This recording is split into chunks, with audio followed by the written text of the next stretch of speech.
Should you start? Welcome everybody. Glad you're here. Thanks for coming out and spending your evening with us. So I've got 30 minutes of information that I'm going to share with you. First 15 minutes we're going to be talking about kind of what is arthritis, what does it really do, how does it show up in your body, and then the last half is tips and kind of the takeaways or the take-homes. So just listen, take out of this what you can. Hopefully, as much as anything, you'll leave looking at arthritis in a way that you never have, because I'm going to put my own spin on arthritis tonight. Okay? So this is what we're talking about. This is the type of arthritis that we're talking about, osteoarthritis. And as you just brought up, there's all different kinds of arthritis, as they're called. But this is what we're talking about, because this is the one that we talk about when we go over your x-rays with you. When we talk about what phase you're in, it's osteoarthritis. So osteoarthritis is also known as degenerative arthritis, degenerative joint disease, degenerative disc disease. So you notice the common word here, right? Degenerative. So it is a degenerative type of arthritis. DJD, DDD, those are all things that apply to osteoarthritis. So this is what we're going to be talking about tonight. We're not talking about rheumatoid, we're not talking about psoriatic arthritis or any of those others. That's a whole different animal. We're also not talking about osteoporosis. Some people, when they hear osteoarthritis, osteoporosis comes up, and I just want to make that clarification right now. Osteoporosis is also a whole different animal. Osteoporosis is when the bones lose their mineral content. They become demineralized and they're weak, and they sometimes either collapse or break easily. Okay, it's not a form of arthritis. It has nothing to do with arthritis. That is where sometimes the dowager's hump comes from. Okay, as bones collapse, the spine takes on a rounded posture or position. It has nothing to do with arthritis or osteoarthritis, so I just need to make that distinction before we go any farther. So osteoarthritis, it is the degenerative type of arthritis. It's due to excessive wear and tear, and it's caused by undue stress on a joint over time. That's what causes osteoarthritis. It's pretty simple, it's pretty cut and dried. Now, there are different things that can cause undue stress on a joint. One would be something that you're real familiar with, which is when a bone heals in a misaligned position. That causes undue stress on a joint because it's not where it's supposed to be. Other things can be something like compensation. Compensation for for one body part can put abnormal stress on another body part. So say you have an injury of a leg, okay, and your gait gets altered and you may be bearing more weight on the other side. There's now undue stress on the joints on that side. Another way that this can show up is with repetitive stress. So if you use one joint a lot more than you use the other joint. So a really good example of this would be tennis players. Okay, they have excessive use of their shoulder joint. Okay, so those are some of the different ways that we see excessive wear and tear showing up. So again, osteo is not inflammatory, it's not autoimmune, it's simply rapid wear and tear on the joints in the spine. Now, for tonight's conversation, we're really going to be talking about the spine, because that's primarily what we do in a chiropractic office, but the same information applies to any joint in your body. We're just going to bring it into a little closer focus here. If you wear out your body, where are you going to live? Okay? But this is what we do. We wear out our bodies, and unfortunately, it's once we're on that path of wear and tear that something gets our attention that makes us kind of step back and want to do something differently. Your spine, just like most of your body parts, was designed to last your entire lifetime. It wasn't designed to wear out when you're 50 or 60 or 70 years of age. It was designed to last you your entire lifetime, which means that it shouldn't even begin to show signs of wear and tear until you're 100, 125 years of age. Okay? Spine's supposed to last your lifetime. Now, I like to use an analogy of a car, and some of you have heard me talk about this, but I'm going to take it a little step farther tonight. So, when you buy a car, or we'll say when you buy a set of tires for your car, unlike your spine, those tires aren't designed to last the lifetime of the car, right? You know that there's limited life to those tires. So it might be 40,000 miles, might be 50,000 miles, but you know that those tires are going to wear out at some time. So when you see that your tires are starting to wear down, and in my case, my tires wear down when my car is misaligned, right? Misaligned. So when you see your tires and your car starting to wear down, what do? Replace them. You replace them. Most people probably go straight to the mechanic and want new tires, because otherwise what happens if you don't replace them? Stuck on the side of the road. Right, you're driving down the highway and your tire blows out, right? So we're very tuned into, oh, my tire's wearing out, better go get the thing aligned and get some new tires, right?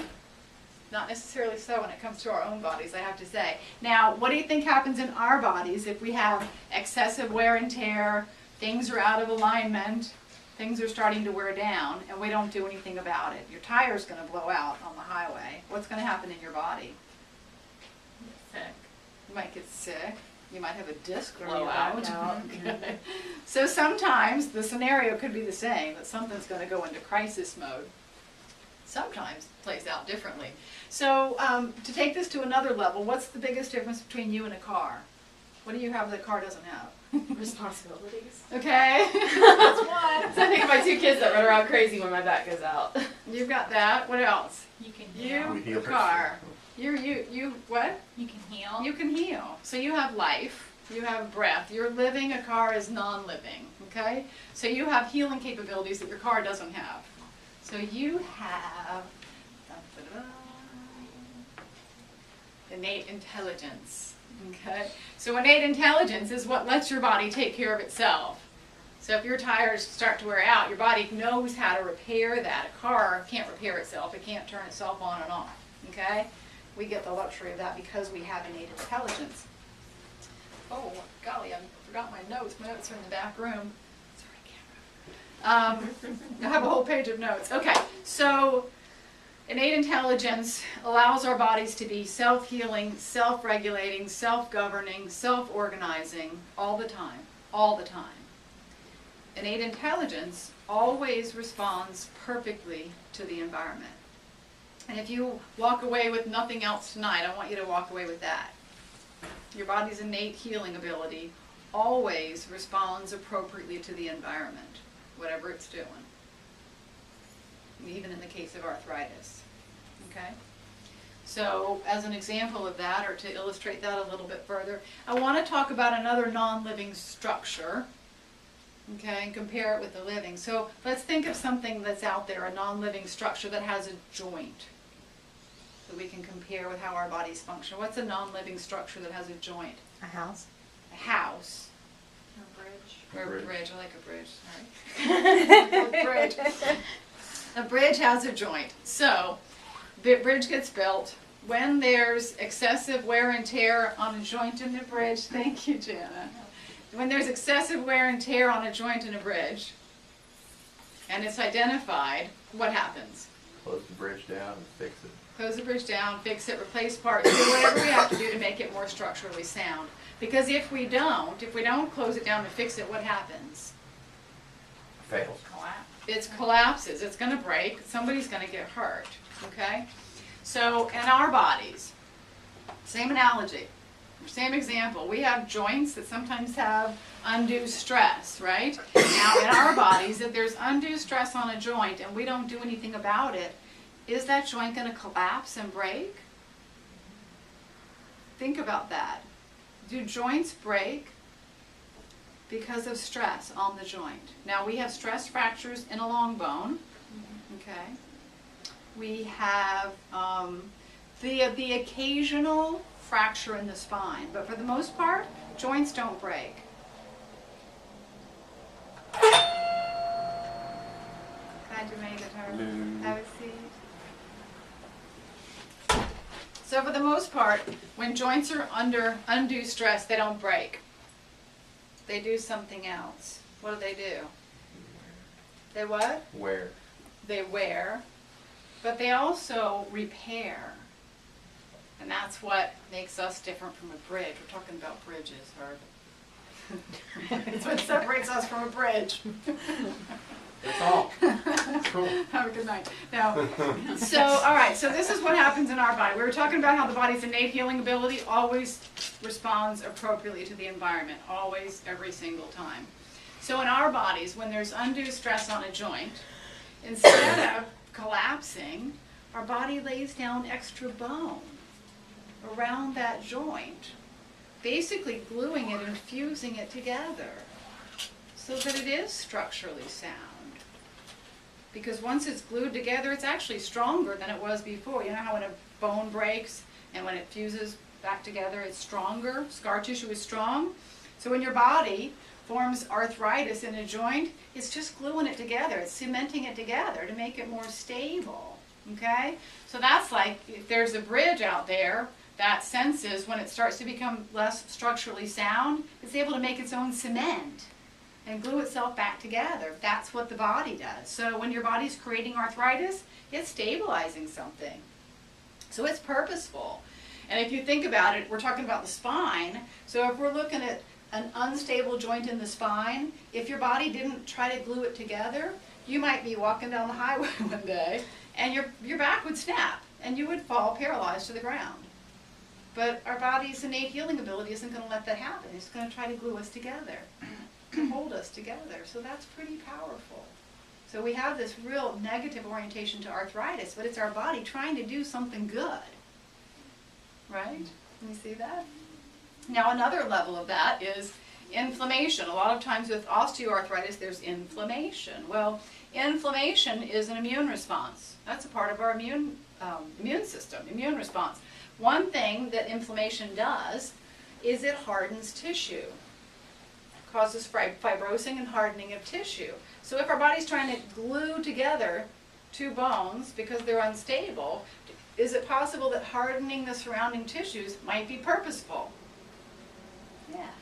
Our body's trying to do something for a reason. So when we take anti-inflammatories, we're overriding what our body's trying to do to that joint. So we're not letting our body harden the joint, which is making it less stable. Bear with me. I'm going to see this to the other side. When we take pain medication because of an arthritic joint, now we can't feel the pain, so we're likely to go do things that we shouldn't be doing anyway that's going to make it more unstable. So these are ways that we actually override what our body's trying to do, which is kind of stupid because that innate healing ability is smarter than any of us, any of our educated brains will ever be. Our bodies know better than we know. So when we try to do, take over and do for them, we're often working against them. So I'm not saying that we should just let our bodies fuse and become arthritic. But there are ways to work with that process and support the body, working in a coordinated effort to figure out what to do about joints that are unstable, but without overriding them by medicating. Okay? So that's what we're going to talk about now. The tips or the tools. So, good. All right, so we've got 5 ways to slow, stop, and prevent arthritis. So we're talking about joints that are misaligned, that have excessive wear and tear. What do you think is going to be the first thing that I'm going to talk about? Exercise. Chiropractor. Adjustments. Why are we here? Silly. Okay, so adjustments, we can look at this from a mechanical perspective. Adjustments, realign the bones. Adjustments and the work that you do at home. Realigning the bones takes the abnormal stress or reduces the abnormal stress, which means it slows down the arthritic process. That's, again, just looking purely mechanically about what takes place. Another piece of that that's just as important, if not more important, is that as you're, up until about the time that you're 18 or 20 years of age, when you stop growing, your discs in your spine no longer have their own blood supply. So the only way that those little cushions are nourished and hydrated is when the surrounding bones move. As the bones move, the disc actually sucks in fluid and nutrition. That's the only way it gets it. So if a joint stops moving properly in the spine, the disc, the cartilage in between, becomes dehydrated and it becomes malnourished. And what does it do when it's dehydrated and malnourished, do you think? It gets skinny. starts to get skinny because it's dehydrated, but it's weak. So then it can bulge and herniate more easily. Okay? But the point is that it's dehydrated and it's in a weakened state. With adjustments, we mobilize the joint, get it moving properly, which pumps fluid and nutrition into the disc and hydrates the disc. Remember, disc thinning is a part of the arthritic process in the spine. So this is another way to sort of circumvent that or prevent it. Okay, so adjustments, obviously in the beginning what we're doing with adjustments is stabilizing things. And then there's a corrective process to get things functioning as good as possible and in their proper alignment to the extent that we can. So that's what chiropractic care is about in terms of arthritis. When it comes to kids, this is one of the most important reasons that we work with kids right here, okay? Because if the children of every person in this room were under chiropractic care as children, they'd never be looking at a phase 2 degenerative process in their spine. Because it just wouldn't happen, because we catch the problems as they occur, and we don't ever let them get to that point where they have an opportunity to degenerate. That's why we work with kids. Okay, so what's the second thing on my list? Herb. Exercise? Exercise. Wow. So this is an obvious one in terms of stabilization. The stronger your joints are, the more stable, the less susceptible or vulnerable they are to injury. But just like adjustments and keeping the joints moving freely nourishes the cartilage, same for exercise. The more you move, the more cartilage, or the more fluid and nutrients your cartilage imbibes or takes in, so it keeps the cartilage healthier. The only thing, so exercise, there are certain forms of exercise that work really well with arthritic conditions, most arthritic conditions, and they're gentle exercises. Walking, bike riding, swimming, Tai Chi, yoga. So you want to avoid some of the more intense activities like running, basketball, tennis, jumping jacks. Jumping jacks. Yeah, anything that's jarring, especially to the weight-bearing joints, is probably to be avoided when there's any arthritis involved. Okay, the third one, weight loss. It only takes an extra 10 to 15 pounds of weight to exacerbate symptoms of arthritis. There's also a factor of, extra weight alters the mechanics of things and does put extra stress on the joints, but even people that have just a little bit of extra weight, it can exacerbate or bring out symptoms of arthritis. So even if it's just a few extra pounds, losing that weight can make a big difference. Now, nutritional recommendations, these are some pretty standard things that people like Karen and Laura and Lisa that have been to several of my workshops, you hear me say the same thing no matter what condition because they always apply. Omega-3 fatty acids are definitely shown to be supportive of the inflammatory component of arthritis. So omega-3s, which you can get in your diet with fatty fish, or you can take a supplement like Thorne product, Super EPA. But you definitely need to be getting the omega-3s, and it's something that most of us probably don't get enough of. You can also get omega-3s in walnuts and ground flaxseed. So you can do fish a couple times a week, eat more walnuts and grind up flaxseed and sprinkle it on your cereal or your yogurt, that kind of thing. Other things, ginger and turmeric are good anti-inflammatories. So turmeric you can just add to soups and stews and rice dishes and just be creative and find ways to use it. Because you can also, pay to buy it in supplement form, but you don't have to, all right? It's curcumin. Have you heard of curcumin? That's the component in turmeric that has anti-inflammatory properties. And then there's ginger. Ginger you can just buy fresh in the grocery store. You can make it into a tea. You can put it in your salads, add it to stir fries. Just find creative ways to use ginger. Really good, again, anti-inflammatory. So do you recommend the curcumin over like glucosamine? Not over, they do different things. So Okay. and that is in my list of things to talk about. Glucosamine helps cartilage regenerate. Curcumin helps with the inflammatory component of arthritis. So they do two different so things. It's different. Mhm. So you would take both if you needed to. Glucosamine, I don't know anything about using it preventively. I haven't Okay. seen any studies about that. But once there's established degeneration, then yes. And if you're having discomfort or symptoms from the inflammation, then curcumin or turmeric. As needed, but not every day. I guess it depends on the Yeah. extent of it. If it's an ongoing, recurrent thing, you probably want to have it circulating in your system. If you just have the occasional flare-ups, then you could take it as needed. Yeah. Okay. And then the other thing on my list of foods to include would just be your antioxidants, which you can't go wrong eating antioxidants because they're going to help you on every single level. So antioxidants are found in what kind of food? bright colored foods. Yeah. Brightly colored fruits and vegetables. So you want a colorful palette every time you sit down to eat. The more vibrantly colored your foods are, the more nutrients you're getting, the more, especially antioxidants, which help to reduce or helps with the repair of any damage done by this whole process. Helps to repair the tissue. Now, those are kind of the food sources.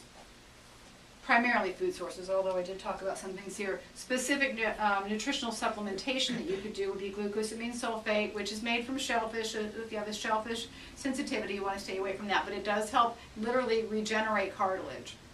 So if you have any aspects of degeneration in any joint in your body, glucosamine is a good thing to do. Now chondroitin, which sometimes you see those in combination, glucosamine and chondroitin. Chondroitin has properties that help to hydrate the cartilage. Okay, which offsets the degeneration of the cartilage that comes with osteoarthritis. So those are a nice combination, glucosamine and chondroitin, and that's why they're sold together. MSM is another one. Has everybody heard of MSM? Mm-hmm. It's, I guess, somehow comes from DMSO. MSM, I think it is used more for pain relief than anything. I don't know that it has any, curative properties about it, but it is used for pain relief. So you can kind of toss that in. Let's see what else they have here. Are any of those supplements not safe while pregnant? This is the company that we use, and I really like Thorne. It's a good company. They have doctors on staff. For every single product that they sell, they say use only under the advice of your physician while pregnant. Right. So I think that's required by the FDA. Yeah, because I think that the studies aren't out there for them to say one way or the other. So even my prenatal vitamin says to contact your doctor first. Yeah. So then the doctors there, they won't really take a stand beyond that to say. So I guess if there's any question. But things like, the things that come in food. Yeah. And I know MSM's good. MSM's like pure. So. Okay. If you take a supplement, do you recommend fish oil over flaxseed? Or do you think they're I think that alternate? I think that from what I've seen and from what I know, fish oil you get a larger quantity, or I'm trying to think if there's any other difference. I think it's just that. Okay. Like you can get away with eating fish a couple of times a week, but if you're doing walnuts and flax, then you want to have it pretty daily in your diet. You don't get as much out of it. That's it. Okay, any questions before I go on? And I'm going to send a flyer home with you just going over that general information. Questions? No? Okay, next thing on my list, we're talking about hydrating joints. Well, guess what the best way to hydrate your joints is? Water. Make sure you're drinking plenty of water. So here's an interesting way to think about that. If you're not drinking enough water, and it doesn't take a huge deficiency to be dehydrated. So if you should drink 8 glasses and you're only taking in 6, then you're probably dehydrated. So your body, your innate intelligence is always going to make sure that your vital organs are functioning properly. That's the first go-to, are my vital organs functioning properly. So that means your cardiovascular supply, right? Your cardiovascular system, your blood volume. So if you're a little bit dehydrated, your body's going to pull fluid from wherever it can to keep your blood volume up. Okay? So if you're not taking in enough water, it's going to pull it out of your muscles. It's going to suck it out of your cartilage. Okay? So it's going to further dehydrate those tissues if you're not drinking enough water. So you got another reason to make sure that you're pounding down plenty of water all day long. Okay? Prevents arthritis. Pretty cool. What's the last one on my list? Oh, did we say 5? Mm-hmm. Yes. 1, 2, 3, 4, 5. Okay, so I'm going to pass this handout around. This is just the nutritional and dietary recommendations. It's not too complicated, just for you to have that in front of you. And then, of course, you hear this every single week. We love doing these talks out in the community. If you have a place of employment, a civic organization, any kind of a group that would be receptive to hearing one of our talks, we'd love to go out in the community and share. So can you reach up and shut that off for me, please? Anybody that's ready to go has heard